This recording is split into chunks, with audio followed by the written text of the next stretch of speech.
7, 6, 5, 4, 3, 2, 1. So you can't see me? No, not at all.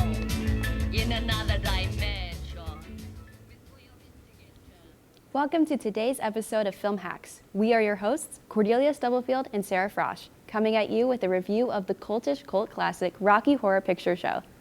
This 1975 horror musical, directed by Jim Sharman, stars Tim Curry as the mysterious and sexually provocative Dr. Frankenfurter. When Midwestern sweethearts Brad and Janet end up stranded at the doctor's castle during a storm, they're thrown into an elaborate, sexually charged rock musical along with his troupe of fellow aliens. The cross-dressing mad scientist reveals his newest experiment, a muscular blonde man of his own creation. Drawing inspiration from 1930s horror and 1960s B-film sci-fi with the additional overly sexual remarks, the Rocky Horror Picture Show has become a cult classic and an iconic piece of queer media. So, let's get into the movie. Alrighty, so shortly after arriving, the couple is greeted with a large musical production of Time Warp, which certainly causes some confusion, which is only heightened as they meet Dr. Frankenfurter, a quote, sweet transvestite from transsexual Transylvania. So let's get into that clip. A satanic mechanic. I'm just a sweet transvestite from transsexual Transylvania. Why don't you stay for the night? Maybe a bite. I could show you my favorite obsession. I've been making a man with blonde hair and a tan, and he's good for relieving my... I almost don't know where to start with that. I guess I will say that Brad and Janet coming in, they are a very typical, Christian Midwestern, canonically from Ohio, couple, and they come into this very charged atmosphere. It's definitely something that was not shown a lot in 70s media, especially with explicitly queer films. Like, that just simply did not exist. No, I completely agree. He walks into that room and Janet is fainting from fear and abject horror of being put into the situation, because it is not anything like the little wedding they were at before this. Oh no. Yeah, I mean, there's a lot of gender ambiguity and, sex sells. So that was definitely something not really discussed, not really talked about before. And I think throughout this film, that's kind of why it has become such a queer icon, because it was just like a riff of everything that had kind of come before it. Mm-hmm. And what we can see with our next clip is that this story is an adaptation of Mary Shelley's Frankenstein, with Frankenfurter trying to make his man with blonde hair and a tan, which ends up being Rocky, the titular character. And we can see that in our next clip. For my head, and I get the feeling someone's gonna be cutting the thread. Woe is me, my life is a mystery, and can't you see that I'm at the start of a pretty big downer?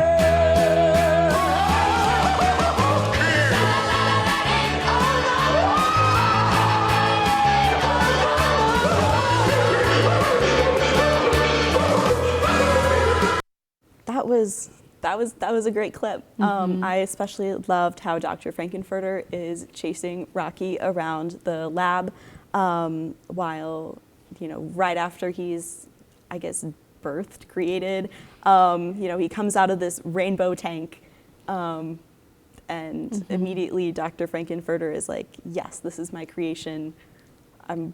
We can discuss the ethics of creating a man from scratch for you to have in a way, because it's definitely interesting. He is born of that rainbow colored tank, And in a way, it's sort of like what coming out to gay society was like originally, especially with the lyrics of the song. Immediately he's born, he's like, woe is me, life is a misery, life is a mystery. At the start, I'm a pretty big downer. And everyone is going back to him, that ain't no crime, because in the 70s, they knew what it was like. Yeah, there's definitely a lot of religious references throughout this film. And the one that's obviously most apparent in this is the Sword of Damocles. He was asked to be king, and in exchange, the sword hangs above his head with a thread, as the song says. And obviously your life is in peril, but is it worth it to become king? Is it worth it to have all of this great power? Yeah, and I think our next song definitely shows even more examples of religious imagery, biblical imagery specifically, if we want to check out that next one.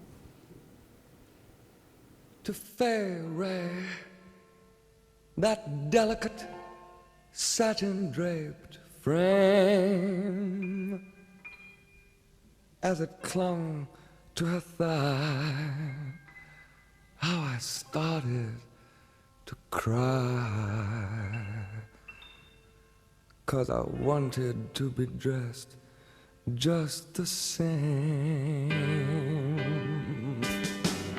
Give yourself over to absolute pleasure. Swim the warm waters of sins of the flesh. Erotic nightmares beyond any measure. And sensual daydreams to treasure forever. Can't you just see it? Oh, oh, oh, oh!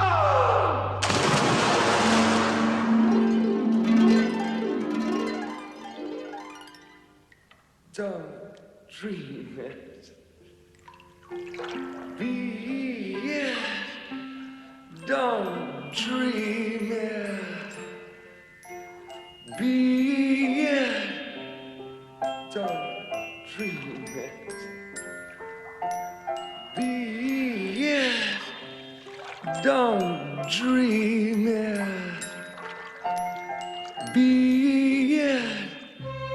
Don't dream it. Be it. Don't dream it. Be it. Don't dream it. Be it.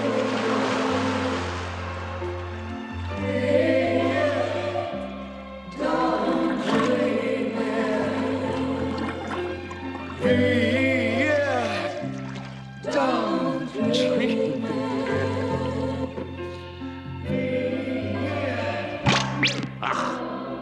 We've got to get out of this trap before this decadence saps our wings.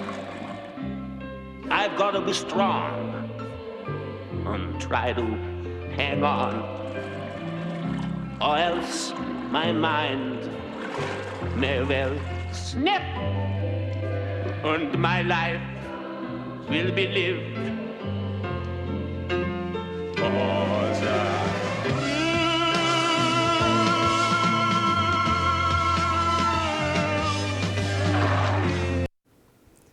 Well, there's two key points I really want to harp on here, and the first one is when Dr. Frankenfurter is walking the plank to the pool,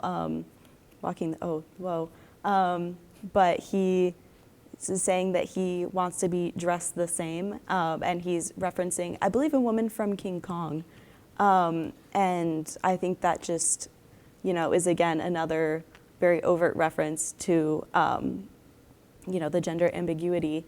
And then at the end, there's this straight-laced professor who is against aliens, and he's, coming there to shut down Dr. Frankenfurter's whole, I'm going to call it an operation.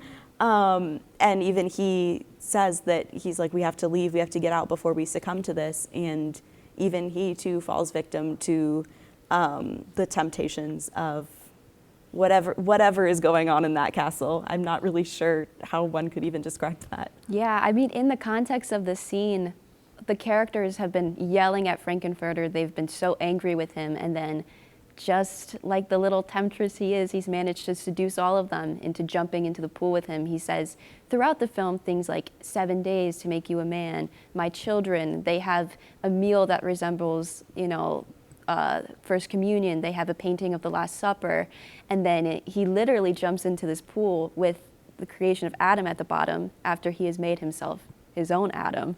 It's very clear metaphor. Oh yeah, throughout the film, just all of the times he tries to present himself as God, and then at the end he gets shut down by his own friends, his own coworkers, and I think that's just kind of like how, false gods, they always kind of They crumble. They fall. But I think I personally have to rate this 5 out of 5 machetes. It looks like it's all we have time to talk about today. I would also rate it a 5 out of 5 machetes. It is just a perfect fall movie, not too spooky, Great beautiful songs. soundtrack. So, Yeah. Happy Halloween, everyone. happy Halloween. Well, the blue day, and I see all. With a bit of a mind.